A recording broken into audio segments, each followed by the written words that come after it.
Nos decía Pastor Oscar hace un momento que en enero emprendimos una jornada llamada El Despliegue. Y le llamamos El Despliegue porque queríamos ver cómo la palabra de Dios se iba desplegando frente a nosotros en la medida en que íbamos profundizando en el estudio y el conocimiento de la palabra de Dios. Así que comenzamos en enero en el libro de Génesis y ahorita ya esta próxima semana comenzamos el libro de Lamentaciones y luego vamos a ver el libro de Ezequiel durante este mes de julio. Así que hoy vamos a mirar como punto de partida el libro de Lamentaciones, entenderlo un poco más, mirar su estructura literaria, mirar acerca de su autoría, mirar el contexto, cómo se produce este libro, qué impacto tiene en el pueblo de Israel, en los israelitas en su momento dado y qué enseñanzas pueden salir de ahí para nosotros en el siglo XXI. De hecho, es un libro que está tan y tan conectado al sufrimiento, por eso se llama Lamentaciones. Pero más que una queja, es una teodicea, es el hecho de conocer la justicia de Dios en medio del sufrimiento. ¿Cómo podemos hablar de un Dios justo y bueno cuando la gente está viviendo un sufrimiento desproporcional, un sufrimiento profundo? ¿Y cómo reaccionan a ese sufrimiento? ¿A qué los lleva Dios? ¿A dónde los lleva Dios en medio de su sufrimiento? Así que ese es un poco lo que vamos a estar estudiando esta semana y la próxima semana, aprendiendo acerca del libro de Lamentaciones. Cuando yo hablo de sufrimiento, a ninguno de nosotros nos gusta sufrir en general, ¿verdad? Si yo les digo, tengo una palabra para ti de sufrimiento y tengo una de prosperidad, ¿cuál quieres? Básicamente nos gusta la prosperidad, nos gusta adquirir habilidades, nos gusta adquirir conocimientos, nos gusta adquirir destrezas, nos gusta adquirir riqueza, nos gusta adquirir bienes, nos gusta adquirir mejores posiciones.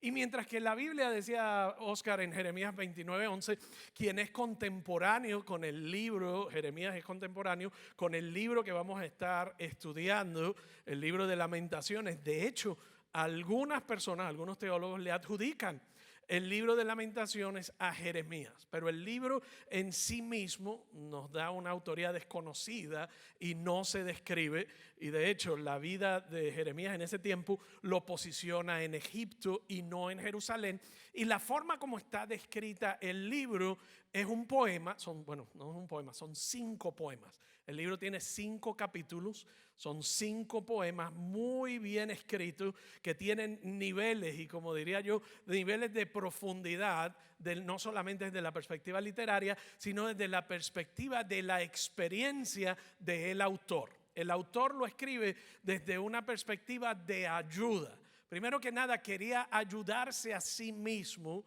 y reflexionar y aprender acerca del carácter de Dios en medio de la tragedia, en medio del sufrimiento, y al mismo tiempo guía al pueblo de Israel con estos 5 poemas. No solamente son 5 poemas, sino que por lo menos el capítulo 1, el 4 y el 5 son poemas que 2 de ellos son un acróstico. Cada verso, cada capítulo tiene 22 versos. Cada verso representa una letra del alfabeto hebreo, en el idioma original en el que se escribe el libro de Lamentaciones. Cada verso representa una letra, comienza en el idioma original con una de las letras así es un acróstico y es parte de. De hecho, el 3, además de ser un acróstico, es el centro del libro y la forma distinta a nuestra lógica en español u occidental. La forma en que nosotros reforzamos la importancia de un mensaje, generalmente dejamos lo más importante para el final. En la literatura hebrea, lo más importante se pone en el medio, en el centro. El capítulo 3 es el centro, es la esencia del libro. Y por eso lo vamos a mirar al final y cómo el libro nos enseña por su posición. Capítulo 3, el medio de 5 capítulos, por la forma en como el acróstico es repetido. En lugar de ser un verso por cada letra, tienes, digamos, por ejemplo, si el acróstico empieza con la letra A, en lugar de tener un verso, tiene 3 versos. La letra B tiene 3 versos. Por eso el capítulo 3 tiene 66 versos. Y usted diría, ¿y por qué me cuenta todo eso? ¿Por qué? Porque yo quiero que tú entiendas cuando lees, que entiendas qué estás leyendo. En primera instancia estás leyendo 5 poemas. Usted no lee un poema de la misma manera en que lee una carta. Usted no lee un documento legal de la misma manera en que lee un documento histórico. Entonces, este es un documento que básicamente son 5 poemas escritos en un momento de gran desolación, en un momento de gran sufrimiento. El libro está escrito entre el año 588 587, por lo menos relata los eventos que ocurren en el año 588, 587 antes de Cristo. En otras palabras, 2500 años atrás. El pueblo de Jerusalén, el pueblo de Israel, la ciudad de Jerusalén es capturada por el imperio más grande del momento, que eran los babilonios. Son los babilonios y el rey Nabucodonosor entran a Jerusalén, destruyen la ciudad por completo, y ese es el escenario de estos 5 poemas. Este es el escenario de estos 5 principios. De hecho, hay 5 cosas, diga 5 cosas. Hay 5 cosas que vamos a mirar, que vamos a aprender, que Dios los lleva durante estos 5 poemas. Ante el sufrimiento hay 5 cosas que Dios los dirige y los va guiando, y yo te diría son contrarias a la naturaleza humana. Te vas a dar cuenta, hoy voy a discutir por lo menos una y posiblemente 2, y la próxima semana discutiremos las próximas 3 o las próximas 4, depende cuánto hable hoy.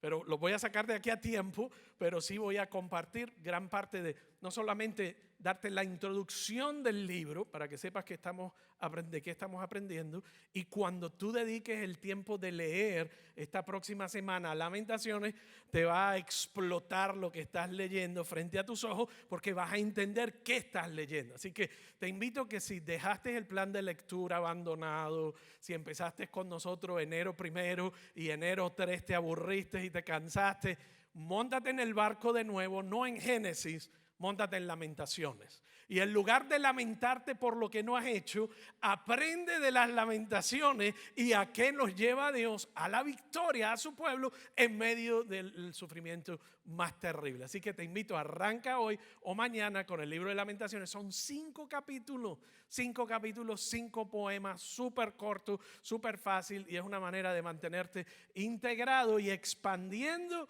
lo que vamos a estar mirando hoy, porque no puedo darte todo lo que descubrí durante mi tiempo de estudio y mi tiempo con Dios. No te lo puedo dar ni tan siquiera en 2 semanas, y de ahí nos vamos a mover a Ezequiel, y ya estoy preparándome para ese material y está increíble. Pero aquí en Lamentaciones, te decía, no es nuestra naturaleza sufrir, es nuestra naturaleza prosperar.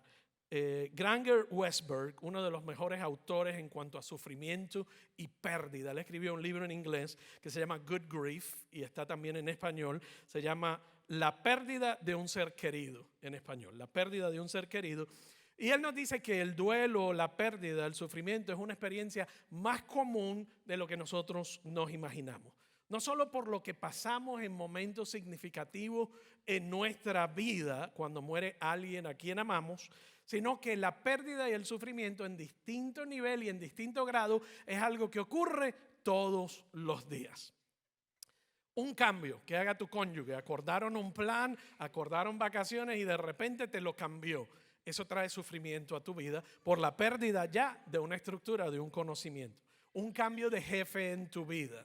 Son los duelos más pequeños y las pérdidas más pequeñas, hasta las pérdidas más grandes, como es perder un trabajo que te lleva a un cambio de estilo de vida, o a perder conexiones con personas, relaciones con personas. El emigrar es una de las pérdidas o los sufrimientos más grandes que muchos de los emigrantes experimentan en su vida, aparte de la muerte, porque pierdes tu cultura, tu gente, tu pueblo, tu comida, tu folclore. Son tantas cosas que uno quizás no se da cuenta que perdió hasta que ha salido de ese lugar.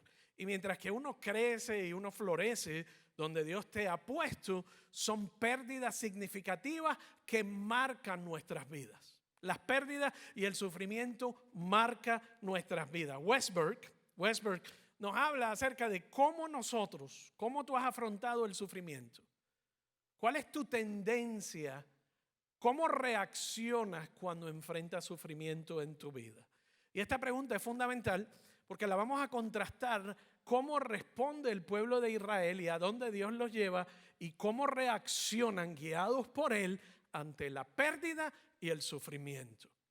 Genberg nos dice en su libro que hay básicamente 10 etapas.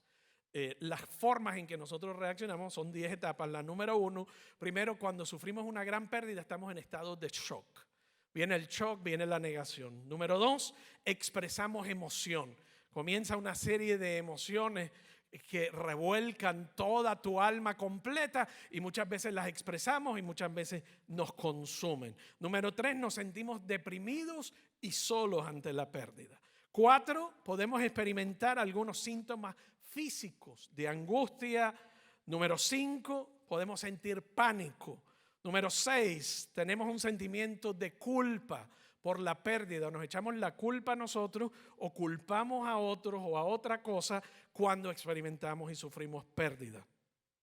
Nos llenamos de ira y de resentimiento. De repente usted no sabe de dónde se produce un sentido de ira ante el sufrimiento y la pérdida.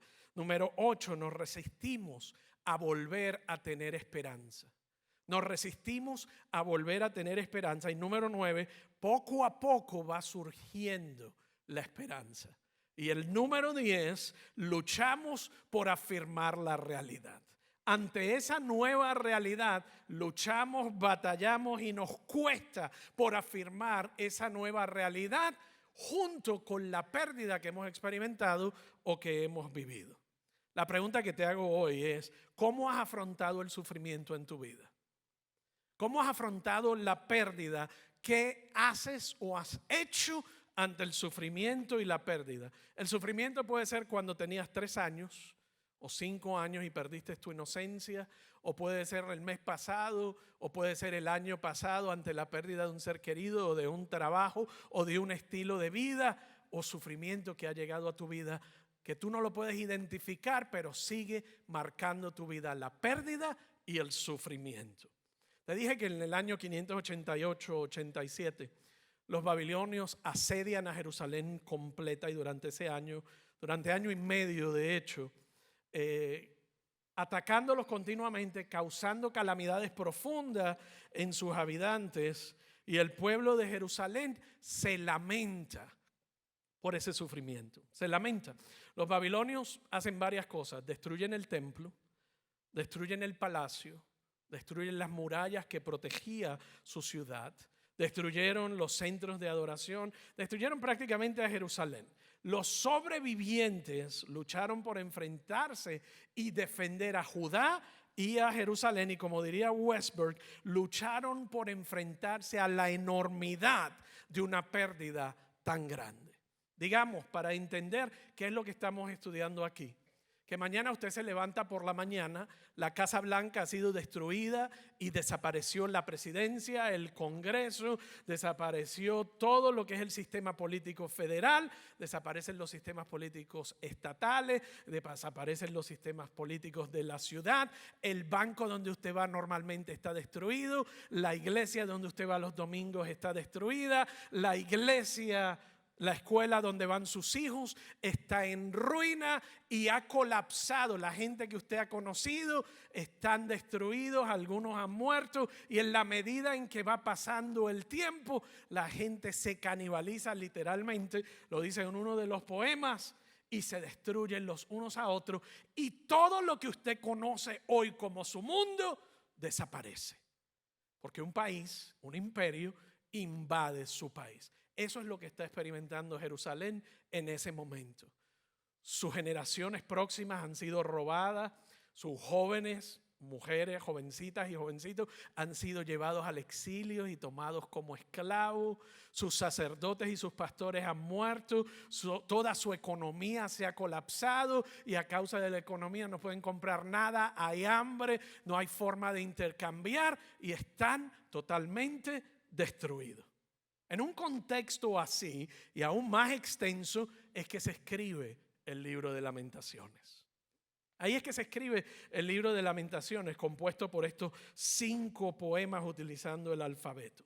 5 capítulos llenos de lamento por Jerusalén, por su captura y por la destrucción que estaban viviendo, por la calamidad, por el nivel de profundidad tan grande en su sufrimiento que los lleva a buscar una forma de expresar y de ayudarse a sí mismo. El autor, El poeta escribe todos estos poemas para ayudarse a sí mismo a procesar el sufrimiento.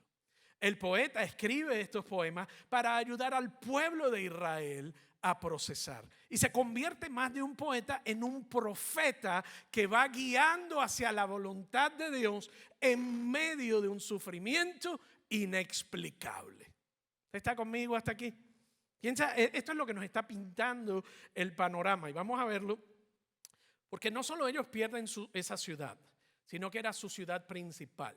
No solo era su ciudad principal, era su ciudad capital. No solo era su ciudad capital, era la tierra prometida que Dios les había dado, que estaba atada y conectada a su relación con Dios, estaba atada y conectada a su identidad, y ellos habían perdido algo sumamente importante en quien ellos eran. Piensa en tiempos actuales, tú miras cómo Israel defiende su tierra.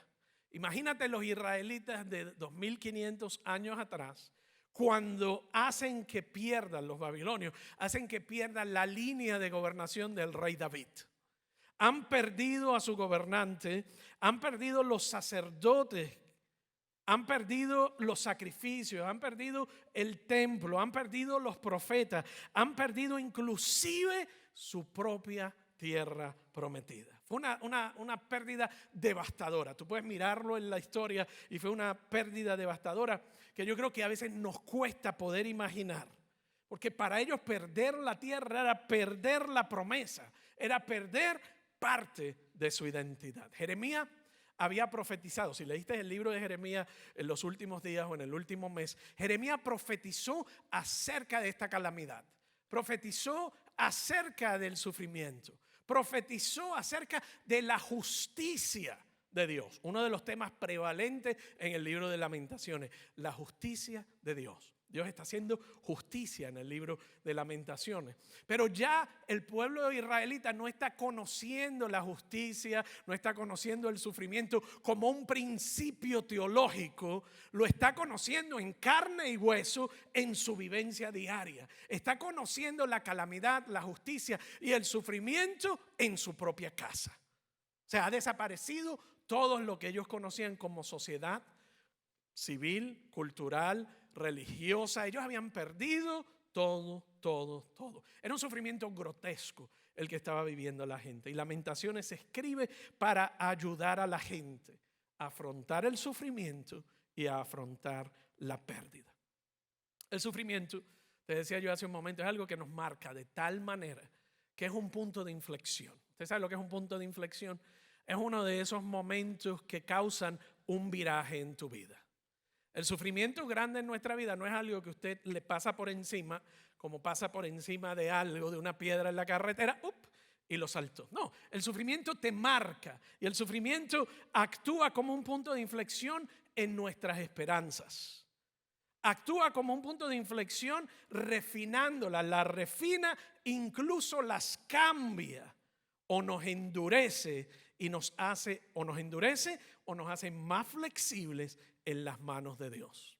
El sufrimiento te endurece o te hace más flexible en las manos de Dios. Entonces, la pregunta es: ¿cómo sigues adelante después del sufrimiento?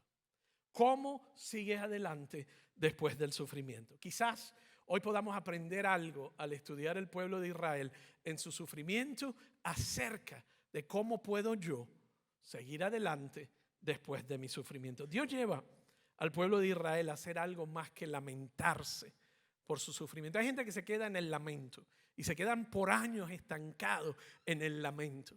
Y usted trata de ayudarlos, pero no quieren salir del lamento. Pero Dios no solamente les permite y valora y valida el lamento. Hay no solamente un libro, sino que usted puede leer salmos completos acerca del lamento. Vivimos en una sociedad que quiere que tú te muevas hacia adelante y quiere minimizar tu sufrimiento. Dios no minimiza tu sufrimiento. Él reconoce, valida tu sufrimiento, pero no te deja estancado en el sufrimiento, porque sabe que cuando el sufrimiento sustituye el lugar de Dios en tu corazón y se convierte en el punto céntrico, el punto central de tu vida, ya dejas de poder alcanzar el plan de Dios para tu vida y te has convertido en una víctima en lugar de una persona victoriosa a través de Cristo Jesús. ¿Está conmigo hasta aquí?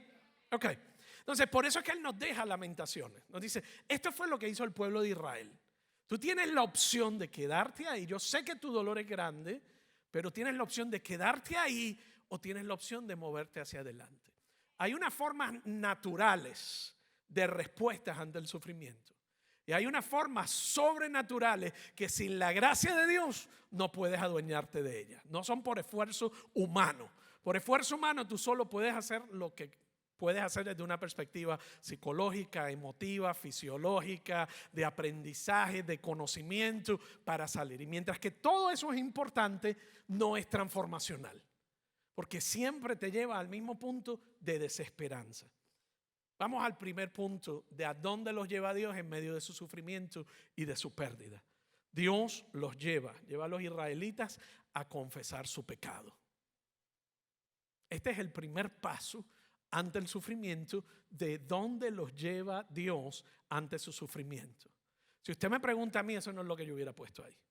Yo hubiera puesto darle oportunidad para que llore, valida su sufrimiento, valida su necesidad, dale espacio para madurar, dale espacio para crecer. Pero el poeta los lleva al primer lugar, el primer paso de sanidad interior y exterior en un momento de un sufrimiento y de una calamidad tan profunda que muy pocos de nosotros hemos vivido lo que están viviendo ellos. ¿Y dónde los lleva? A la confesión de su pecado. Esta te la dejo ahí para que se asiente.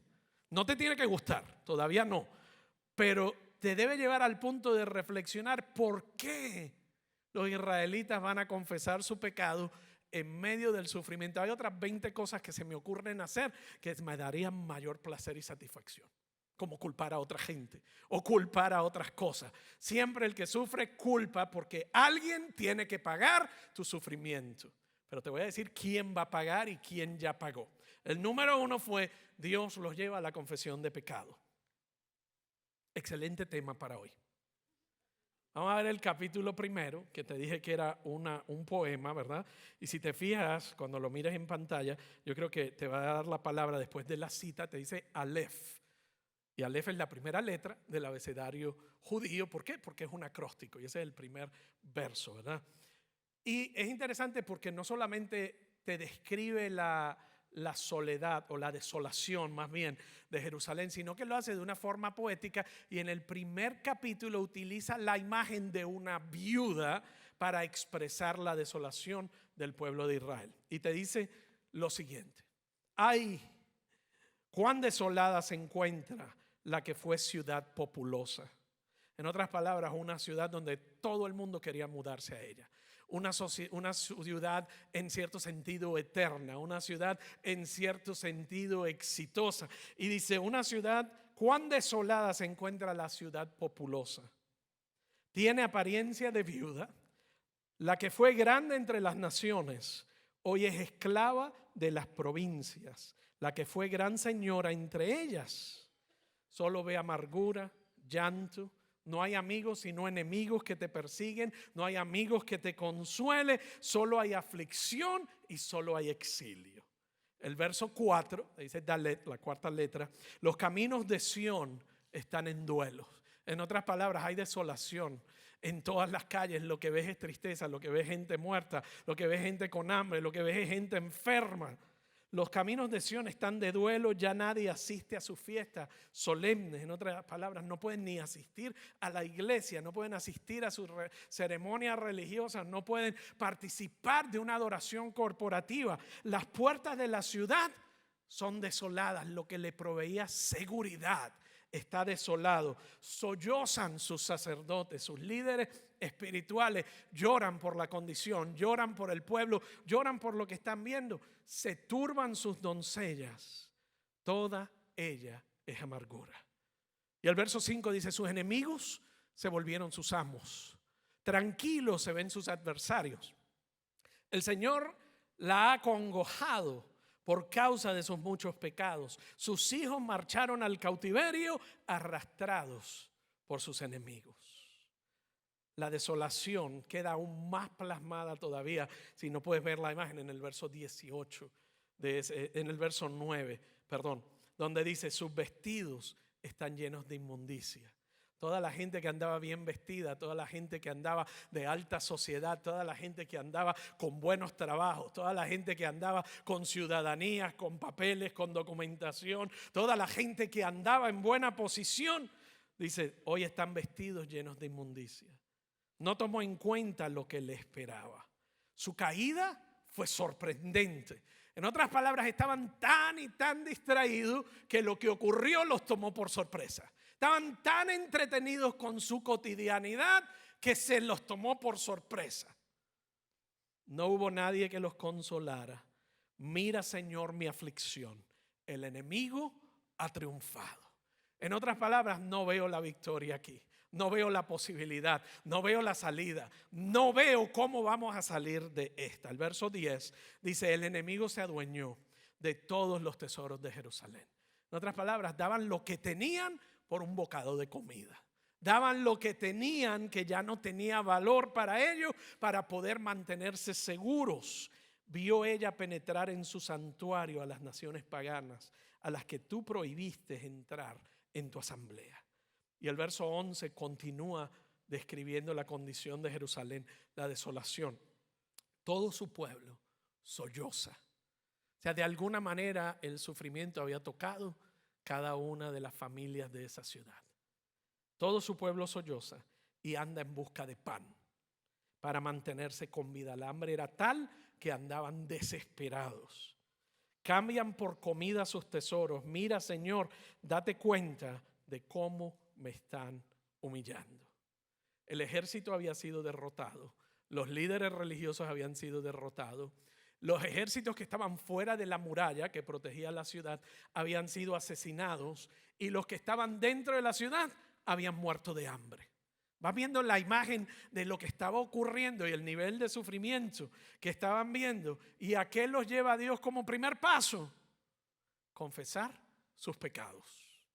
Confesar sus pecados. Dios lleva a los israelitas a confesar sus pecados. El autor presenta esta descripción en esa primera parte del pasaje de esa viuda en la mitad de ese capítulo, y luego Jerusalén se personifica, es personificada en el poema, en la segunda mitad del poema, y Jerusalén es la que está hablando, ¿verdad? Y eso fue lo que te leí en ese momento. Es como si la ciudad gritara, si la ciudad llorara a causa de la desolación. La primera parte del pasaje, el verso 5, es interesante porque tiene un giro esa primera parte del capítulo y culpa a Dios del sufrimiento de su pueblo. Eso es algo que es difícil para mucha gente tragarse, que un Dios de amor y un Dios de justicia traiga tal sufrimiento. Y luego voy a hablar un poco durante esta semana y si no la próxima acerca de cómo un Dios justo puede traer sufrimiento. Y mira lo que dice aquí, no hay duda de lo que dice este pasaje. El Señor la ha acongojado. ¿Quién ha traído el sufrimiento? ¿Quién ha traído congoja? Según lo que estamos leyendo, no se atreven ni a decirlo. El Señor trajo congoja, los ha acongojado. No se lo estoy diciendo yo, te lo estoy leyendo. ¿Por causa de qué? De sus muchos pecados. El Señor trajo congoja, acongojado por causa de sus muchos pecados.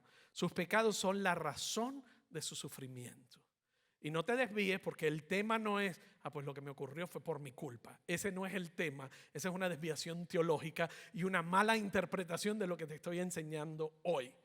Pero mira lo que dice aquí en el verso 8, Jerusalén ha pecado persistente y profundamente y dice, grave es el pecado de Jerusalén, por eso se ha vuelto impura. Pero el clímax de esta descripción, el punto culminante de este poema en particular, el primer poema, está en el verso 18, 20 y 22. El Señor es ¿qué? Justo. El verso 18. El Señor es justo. A los seres humanos nos cuesta entender que Dios es justo. Pensamos que nosotros somos más justos que Dios. Y que si fuera yo Dios, yo hubiera hecho tal cosa y tal cosa y tal cosa. Lo cual implica que tú deberías estar en el lugar de Dios y Dios debería estar en el tuyo. Por alguna razón no es así. Pero dice, el Señor es justo, pero yo me rebelé contra sus leyes. Dios, Jerusalén está diciendo, yo estoy en un sufrimiento profundo, pero quiero dejar claro, Dios es justo. Dios es bueno. Dios no solamente es condescendiente conmigo, sino que me extiende su gracia. Dios es justo, pero yo me rebelé contra sus leyes. Escuchen ustedes los pueblos, fíjense en mi sufrimiento. Mis jóvenes y mis doncellas han marchado al destierro. Él es justo, pero yo me rebelé. El verso 20 habla de cómo Israel le dice, yo estoy angustiada. Estoy atormentada en mi corazón. Mira lo que dice el verso 20. Mírame, Señor, que me encuentro angustiada. Me encuentro en un nivel de angustia que es un nivel de sufrimiento profundo. Siento una profunda agonía. Vuelve y lo refuerza y explica el primer punto. Me encuentro en angustia, me encuentro en una profunda agonía. Mi corazón está desconcertado, no tiene sentido lo que veo, no entiendo lo que estamos viviendo, no reconcilio tus promesas ni tu justicia con mi sufrimiento. Pero luego dice, pero he sido muy rebelde. Pero he sido muy rebelde. Me encanta la percepción del autor y la percepción de Israel cuando habla de sí misma. Dios es justo, Dios es bueno, no lo entiendo, estoy en una agonía profunda, estoy desconcertado, no sé cómo voy a salir de aquí, pero junto con eso reconocido que he sido muy rebelde. Y de nuevo en el verso 22, que llegue a tu presencia toda su maldad. Trátalos como me has tratado a mí, por causa de todos mis pecados. Por causa de todos mis pecados. Son muchos mis gemidos y mi corazón desfallece. Que toda su maldad, hablando de los babilonios, en otras palabras, su confesión de pecado no eximía el pecado de los babilonios. No eximía a los babilonios de la injusticia que estaban cometiendo, pero había en ellos un reconocimiento que Dios los lleva en su palabra a la confesión de su arrogancia, a la confesión de su pecado, a la confesión de ignorar la advertencia de Dios, a la confesión de ignorar sus leyes, sus mandamientos y su dirección en su vida. Eso está chévere para los israelitas. Pero ¿qué tal para nosotros? ¿Qué nos dice Dios que hagamos ante el sufrimiento? ¿Y cómo contrasta mejor aún eso con la forma en cómo tú has sufrido? Tu sufrimiento posiblemente no es justificado. Tu sufrimiento puede que haya sido consecuencia de tus acciones, pero tu sufrimiento puede haber sido causa del pecado de otros. Pero Dios no te llama a culpar, le dice, en tu primer paso para la sanidad profunda y la restauración completa, confiesa tu pecado. En otras palabras, reconoce, sé humilde y sé paciente. En el sufrimiento, ¿a qué nos está llamando Dios? Sé humilde y sé paciente. Dios nos está diciendo, cuando tú leas Jeremías, todos van a ser humillados. Tienes dos opciones. O te humillas y dejas que la palabra de Dios te humille y te haga humilde y te transforme, o permites que las consecuencias te humillen y te transformen, porque Dios es un Dios justo. ¿Está conmigo hasta aquí? Esto no es popular, pero estoy hablando aquí de cómo crecer en tu relación con Dios y cómo salir del estancamiento, del sufrimiento, al contemplar la justicia de Dios y al estudiar el sufrimiento profundo de todo un pueblo, de toda una nación. Debemos ser pacientes, debemos ser humildes. Y si tú eres como yo, esa no es nuestra primera reacción. Fue culpa de los médicos, fue culpa del jefe, fue culpa del gobierno, es culpa de mi papá, es culpa de mi mamá. ¿Cuál es nuestra primera reacción ante el sufrimiento? Culpar a alguien. Y Dios dice, reconoce tu propia culpa primero. Reconoce en humildad. Eso no te exime a los demás de su culpa, pero ahora está bregando contigo y conmigo, está bregando con su pueblo. Dice, reconoce, confiesa tu pecado. Nosotros en la iglesia evangélica hemos salido de la confesión a otras personas, y hemos salido muchas veces no solo de la confesión a otras personas, sino de la confesión en su totalidad. No queremos confesar, no, pero es que yo no tengo mucho pecado, pero es que si yo me comparo con fulano, ellos sí que tienen. Y tú quieres que yo me confiese ante mi sufrimiento. Realmente lo que estás declarando es, Señor, yo dependo de ti en todo. No entiendo, sufro profundamente, mi corazón está acongojado, estoy confundido, pero en humildad vengo delante de ti, porque tú eres un Dios justo, eres un Dios fiel, eres un Dios que ha sido fiel en el pasado, serás fiel en mi presente y serás fiel en mi futuro, aunque yo no lo puedo entender. Vengo con mi corazón en pedazos y quebrado, con mi sufrimiento, pero vengo en humildad delante de ti, reconociendo que tú eres un Dios justo. Hay algo que es transformador en esa situación.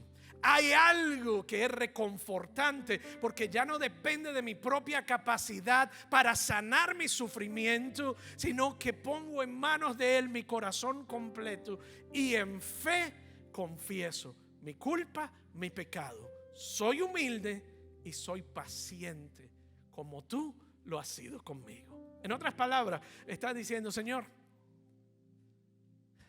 no me des lo que me merezco, porque lo que me merezco no es lo que tú me has dado. Tú me has dado amor, me has dado perdón, me has dado vida eterna, me has dado una segunda oportunidad, me has dado un nombre nuevo, me has dado una familia, me has dado una esperanza nueva cuando en mi propia calamidad y como consecuencia de mi pérdida y mi sufrimiento no tengo nada ni dónde ir. Me has dado algo que fuera de ti no lo puedo obtener. Y mi coraje, mi ira, mi reacción ante el sufrimiento simplemente me quiere llevar a luchar, a batallar, a defenderme y que alguien pague. Él dice, ya alguien pagó por ese pecado. Ya alguien pagó por esa injusticia. Pero ¿sabes qué? También pagué por la tuya. También pagué por la culpa. También pagué por tus errores. Y quiero traer sanidad a ti. Y quiero traer sanidad a todas las partes involucradas. Lamentaciones es un libro increíble. Y me encantaría hablarte del capítulo 2, pero se me acabó el tiempo. Ven el próximo domingo y vamos a leer el segundo poema, porque Dios los lleva y los sigue conduciendo del sufrimiento profundo a un lugar de sanidad. En ese lugar y en ese capítulo 2, en ese segundo poema, Dios lleva a los israelitas a reconocer quién es el verdadero juez. ¿Quién es el verdadero juez? Escucha esto. Nuestros sufrimientos son un mensaje para nosotros. Nuestros sufrimientos son un mensaje para nosotros. No los desprecies ni los desperdicies. No los desprecies ni los desperdicies, sino tómalos como un refinamiento, como una oportunidad para confesar nuestros pecados. La próxima semana vamos a continuar estudiando el libro de Lamentaciones. Y yo siento que Dios quiere hacer algo profundo en nuestras vidas. Todos hemos sufrido.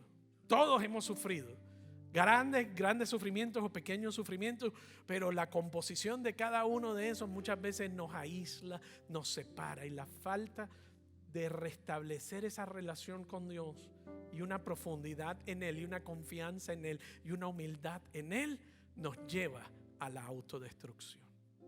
Quiero invitarte a ponerte de pie. Y la plática de hoy no es una de estas como un programa de televisión que usted crea un problema y luego lo resuelve en 30 minutos.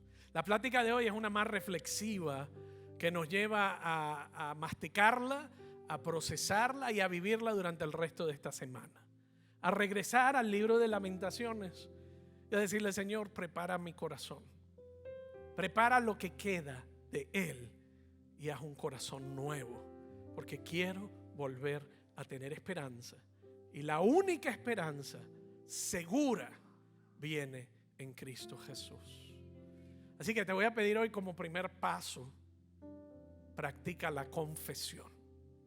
Practica la confesión como el primer paso en tu sanidad, como el primer paso en tu acción de confianza en Dios. Practica la confesión en medio de tu sufrimiento. No vas a llegar al final. Este es el primer paso. Te voy a dar cinco cosas que Dios llevó a su pueblo. Te voy a dar 4 la semana que viene posiblemente. Y si nos toma una semana más, nos tomamos el tiempo, porque siento que Dios quiere profundizar y sanar y tomar el sufrimiento y tomar la ceniza y traer algo más, algo nuevo. Porque si algo podemos reconocer de Dios, del carácter de Dios, es que es un Dios de justicia.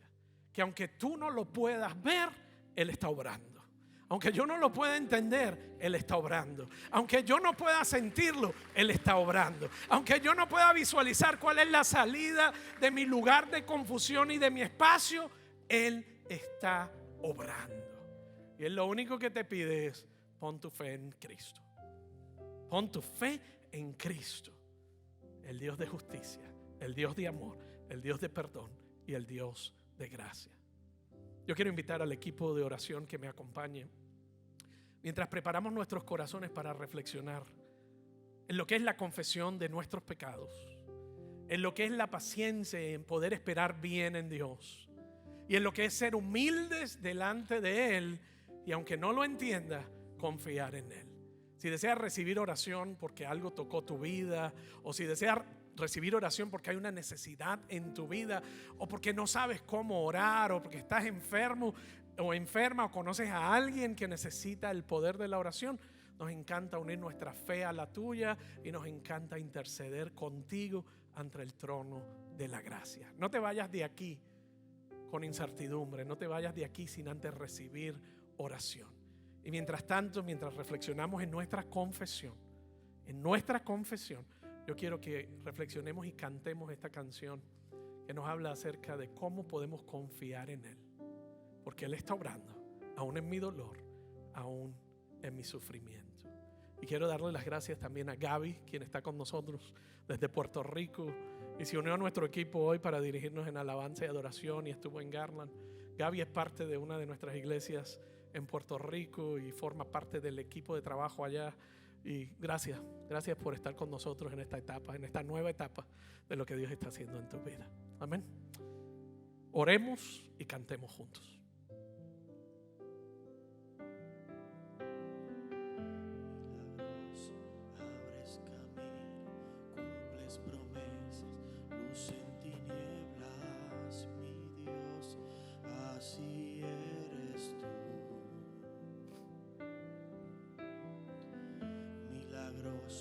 Abres camino, cumples promesas, luz en tinieblas, mi Dios, así eres tú.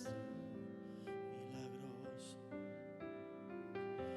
milagroso, abres camino, cumples promesas, luz en tinieblas, mi Dios,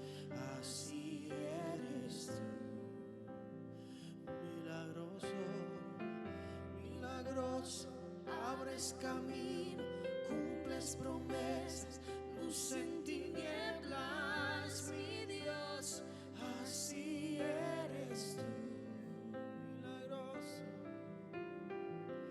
Milagroso, abres camino, cumples promesas, luz en tinieblas, mi Dios, así eres tú.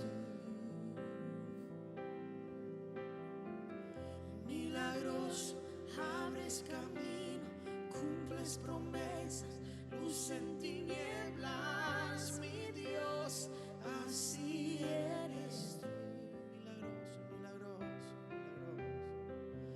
Milagroso, abres camino, cumples promesas, luz en tinieblas, mi Dios, así eres tú, así eres, así eres tú, así eres tú, así eres tú.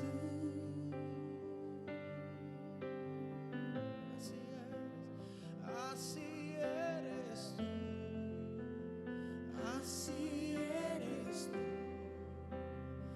así eres tú. Aunque no pueda ver,